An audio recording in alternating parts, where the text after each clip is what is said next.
Well, hello, good afternoon, and good evening. Come with me to make an easy crockpot pulled pork sandwich meal that my family always eats. You need 2 to 3 pounds of boneless pork shoulder, about 2 tablespoons of herb and garlic seasoning, a half a cup of barbecue sauce, a quarter cup of apple cider vinegar, and a quarter cup of chicken broth. I always use these Hawaiian buns because they're delicious, but you don't have that, you can use whatever buns you have hand.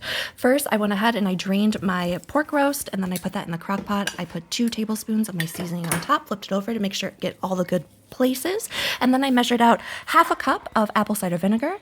I'm sorry, not half, a quarter. 1/4 is a quarter cup of apple cider vinegar and a quarter cup of chicken broth. I put that all together, and don't be a silly goose like me and pour that on top of your seasoning. Put it on the side so it doesn't rinse it all off. And then I put about a half a cup of barbecue sauce on top of that. We went ahead and cooked it on high for 4 to 5 hours. If you wake up earlier than me, you cook that on low for 8 to 10 hours. After that's done, you're going to pull it out. It's going to look like this. I put it in a separate bowl, put a little bit of the juices back in, and I shred it all together with my little mixie mabob.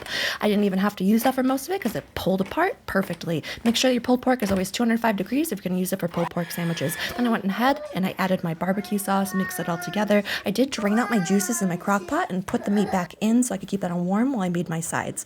Once that was all done, I did plate for my children. They each got a sandwich, canned carrots because they don't like real vegetables, along with some grapes. I put some barbecue sauce on top of the sandwich. Once I plated that, they did end up eating the whole thing. That's a lie. They ate their grapes and they ate their sandwiches, which we will call a win. The carrots were still on the plate when we were done, and I had a little side salad and a sandwich. It was delicious.